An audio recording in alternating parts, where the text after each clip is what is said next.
Generating traffic and sales can be a challenge for online merchants. But selling on the Walmart Marketplace puts your products in front of millions of customers who shop on Walmart.com. And right now, sellers who join Walmart Marketplace can save up to 50% on referral and fulfillment fees for the first 90 days. So get started today. Head over to marketplace.walmart.com/savings. That's marketplace.walmart.com/savings. Today's podcast is sponsored by SLI Systems, providers of intelligent site search and navigation solutions. Learn more at sli-systems.com and listen to their interviews at ecommercepodcast.com.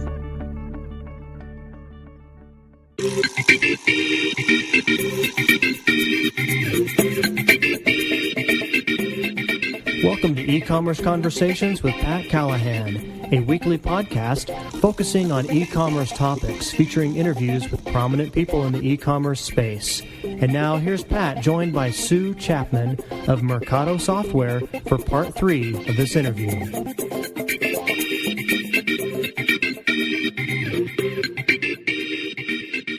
Today we're joined by Sue Chapman, who is the Director of Merchandising Solutions at Mercado Software.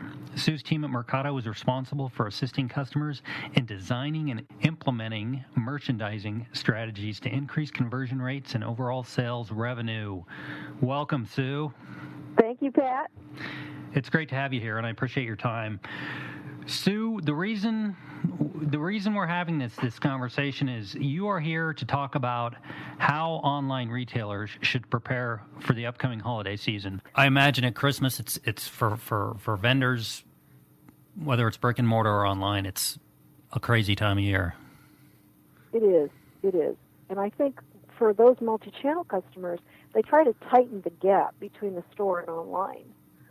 So whatever they're, in many cases, they might be using the store to, they'll have, what we're seeing now is very popular is kiosks. You see this in the stores. You go to a store, they don't have what you want, there'll be a kiosk to the online store. So if they don't have your size and color, you can go to the kiosk and order it online. So they're tying the store to the website and vice versa. They might have, where they're ordering online and go to the store to pick it up. So they want to keep that store to web relationship. Yeah, I imagine that's always a big drive for those who are still operating brick and mortar stores as well as a site, driving traffic to the website as well as the store. I would encourage the listeners to go to Sears to see some examples of the kinds of things that we do with our merchandising tool, and click on electronics and computers, click on televisions, and kind of see the merchandising that's on those pages. Also, another customer, overstock.com, the kinds of things that you'll see as merchandised products. Another thing we haven't talked about is email marketing. Certainly. You will get lots of emails during holiday time, and one of the things we work with our customers on is creating landing pages with specific search products on them based on people's interest. And they'll create these sort of pages like special gifts for women, for mom, special gifts for dad, and then they'll take the URL link to those individual pages and put it in an email. And when you click on the link in the email, it takes you to these pages that these folks have put a banner at the top, and they've selected specific pages, selected specific products. Yeah, and I think that's great. I think Christmas shopping is not always a fun thing to do, and I think it's certainly gotten a lot easier via online companies and companies like Mercado, of course. Right. And I think one of the things that we find with working with our customers is their businesses are different. They really have to know their business. We know that for some customers, free shipping is critical. While other customers, the quality and the brand is more important. So their merchandising strategies really depends on, who their customer base is. So I would say, to get a good idea as Christmas gets closer to get a good idea who some of our customers are that will really be doing some interesting things. I would say www.sears.com. Also, overstock.com, REI would be good. Those would be some customers to watch. Williams-Sonoma as well. I will definitely look forward to checking out the Christmas differences on those sites. Okay, one other thing that you mentioned, have we missed anything? Yeah. Well, one of the big challenges in terms of planning is that people will always want to know what were my sort of weak points from last Christmas.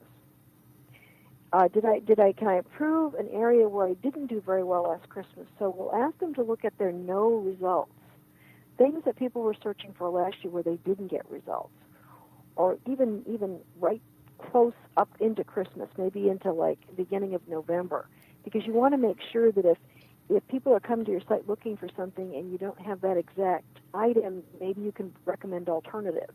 Yeah, and I think that's something that makes a lot of sense that I probably wouldn't have thought of as a merchant. Mm-hmm. It's got to be great to look at all your results, and especially the no results. So that's great advice, Sue. And just a couple more things about how we work with our customers. A lot of the things that I've mentioned in terms of strategies, particularly in that last challenge, number 3, where we're talking about strategies, that your strategy at the day after Thanksgiving is going to be very different than the one that you might have 10 days later and 10 days after that.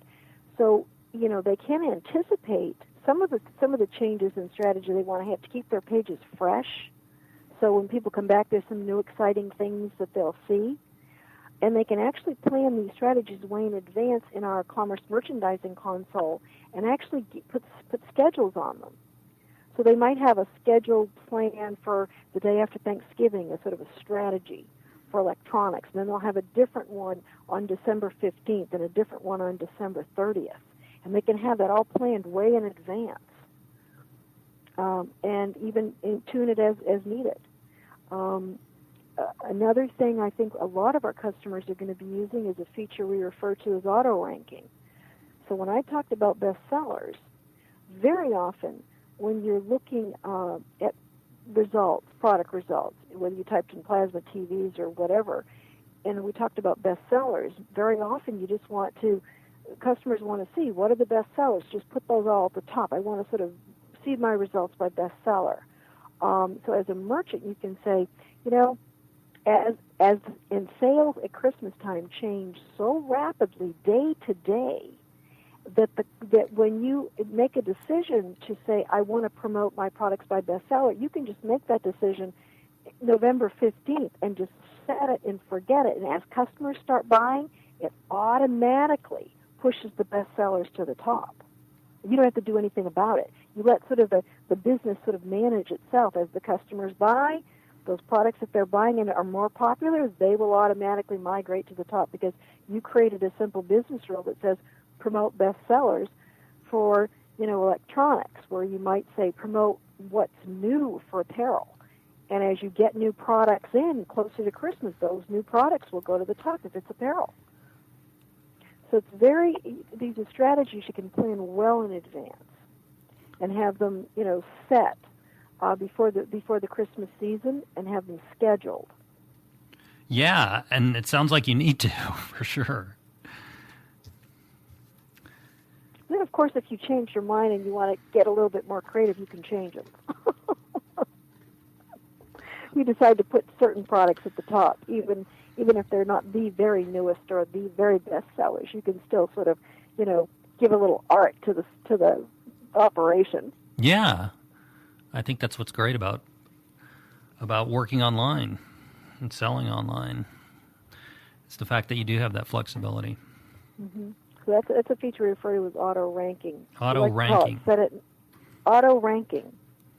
Automatically rank your products based on some business factor you feel is important for that particular product area. Like I mentioned, electronics might be high conversion or most popular, where apparel is usually things like what's new. For things like home accessories, it might be certain brands that are on sale. You've got certain popular brands that people come to your store to buy, and you want to promote those brands when they're on sale. For example, Kmart, their number one alliance was with Martha Stewart. So they know, regardless of what people are searching for in the bed and bath department or the home department or some of the furniture areas, regardless of what people search for, always promote Martha Stewart, because that is the biggest seller, that is the most popular brand that Kmart carries in those areas. Yeah, that makes sense. Mm-hmm. So they'll, that's something we did as a merchandising strategy with them. One simple business rule that said, promote Martha Stewart in these particular categories. You'll see more of that as well. Popular brands, sort of a brand promotion. Sure. On certain sites for certain product areas. It makes sense. Is there anything else, Sue? Kat, I'm sure there is. There always is, isn't there? There always is. There always is. Here's what I wanted to ask you. I don't think I got a chance to ask you this. For those who are listening, Sue is in England. And are you in London? I'm in London. Yes, and it's got to be almost 10 o'clock. It's 9:15. 9:15, and that's at night. Sue, what are you up to over there? Well, just having a good time. It's pretty cool here. Yeah. Are you on vacation? No, I'm here working with our UK customers. Are you? And also, yes, and I'm increasing my staff, and we're going to be hiring some people for Europe. Well, that's great. And you said it's cool? It's pretty cool here. Any rain? It's heavy jacket weather. Is it already? Mm-hmm. That's too bad. Well, Sue, I hope you have a good time out there, and I really appreciate your time, and I appreciate all the good information for helping merchants. Go ahead. I just thought a couple more things. We talked about trends in merchandising. Yeah. Another thing that we're seeing in with all of our customers is how can I look better to Google? Of course. How can I look better to Google? How can I look better to MSN Shopping or Yahoo or any of them? So what a lot of our customers are doing is on their landing pages or on their search result pages, they will put these text banners that better describe why their men's dress watches are superior, and they'll put some really what we refer to as keyword-rich SEO content banners at the top of some of these areas where they know people will be searching for Christmas. And because of these banners, when those pages get crawled, like men's dress watches, it'll add to their ranking and their scoring. It'll give them a better position in Google. So we really recommend that they do that, and also start looking at again I mentioned Google AdWords. What did they buy last year? What are they planning on buying this year? They should test those so that they know that iPhones is going to be a big one, or iPhone accessories is probably big. Maybe people have already bought their iPhones, but now they're looking for iPhone accessories for Christmas gifts. So iPhone accessories, when people click on that link, first of all, you want it to send them to a really dynamic landing page. So all of that, the content banners and the special pages are also things that we ask them to think about, plan for, test for, and work with us in creating those special landing pages that people will see when they click on that link. Sue, I really want to thank you. I appreciate it, especially since you're quite welcome. It's getting late in London. And I hope to have the chance to talk to you again. That's all the time we have for this week's e-commerce conversation with Pat Callahan. I hope you enjoyed it. Tune in next week for another new episode to find out who Pat will be speaking with.